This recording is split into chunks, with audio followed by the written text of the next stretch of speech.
Hi all. நம்மள நிறைய பேருக்கு சிக்கு கோலம் வராதுன்னு நினைப்போம். அதுவும் பெரிய கோலம் சுத்தமாக வராதுன்னு நினைப்போம். அப்படிலாம் இல்லைங்க. சின்ன கோலத்தை விட பெரிய கோலம் தான் ரொம்ப ரொம்ப ஈஸி. நான் வச்ச மாதிரி இதை 7 டாட்ஸ் 17.7 டைம் வைக்கணுங்க. 7 டாட்ஸ் வந்து நான் ஸ்லீப்பிங் லைனில் போட்டிருக்கேன். இதே மாதிரி 17 டைம்ஸ் வைக்கணும். ஆக்சுவலாக நீங்கள் ஸ்லாண்டிங் ஸ்ட்ரைட் லைனில் வச்சாலும் சரி, ஸ்லீப்பிங் லைனில் வச்சாலும் சரி, லைன் எப்படி இருக்குது அப்படின்றத பார்த்துக்கோங்க. இந்த பேட்டர்னில் வைக்கும்போது நமக்கு வந்து ஈஸியாக இருக்கும். 7 வைக்கும்போது ஒரு நடுவில் வந்து நம்ம கிராஸ் செக் மட்டும் பண்ணிக்கலாம். மேலே 7 டைம்ஸ் இருக்கா, கீழே 17 டைம்ஸ் இருக்கான்னு சொல்லிட்டு. ஏன்னா மொத்த கோலமும் வாசலில் போட்டதுக்கப்புறம் டாட் மிஸ் ஆகிடுச்சுன்னா ரொம்ப கஷ்டமாக போயிடும், கோலமும் சரியாக வராது.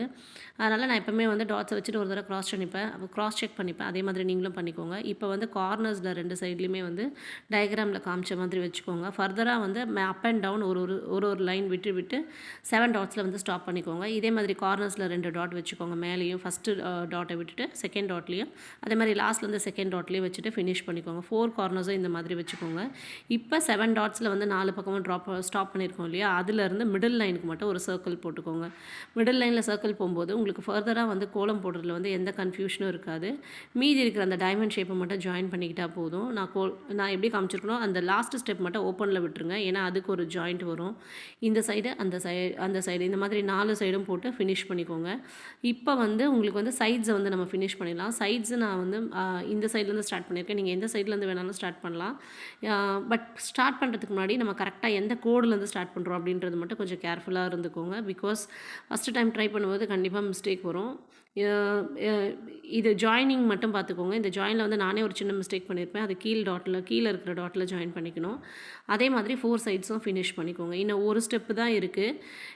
இந்த டயக்ராமுக்கு வந்து ஒரு லைன் இருக்கு இல்லையா, ஸோ அதையும் க்ளோஸ் பண்ணிட்டோன்னா ஆல்மோஸ்ட் இந்த கோலம் ஃபினிஷ் பண்ணிட்டோன்னு அர்த்தம். இந்த மாதிரி டபிள்யூ ஷேப்பில் வந்து 4 சைடுமே கொடுத்துக்கோங்க.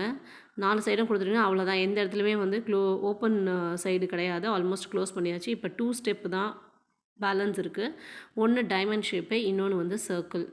டைமண்ட் ஷேப் ஃபினிஷ் பண்ணிட்டோன்னா எல்லாத்துக்குமே சர்க்கிள் போட்டுட்டு வந்துடலாம். டைமண்ட் ஸ்டார்ட் பண்ணுறதுக்கு முன்னாடி எங்கேருந்து ஸ்டார்ட் பண்ணுறோம் அப்படின்ற ஒரு கிளான்ஸ் மட்டும் பார்த்துக்கோங்க. அதை கரெக்டாக போட்டுட்டிங்கன்னா உங்களுக்கு வந்து டைமண்ட்ஸ் வந்து ஈஸியாக வந்துடும்.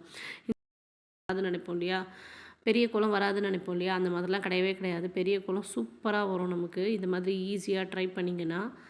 இதோட அவுட்புட் வாசலில் எப்படி போட்டிருக்குதுன்றதை உங்களுக்கு நான் பிக்சர்ஸ் அட்டாச் பண்ணியிருக்கேன். அதையுமே பாருங்கள். அதை பார்த்தீங்கன்னா உங்களுக்கு ஒரு ஐடியா கிடைக்கும் எப்படி போடுறது அப்படின்னு சொல்லிட்டு.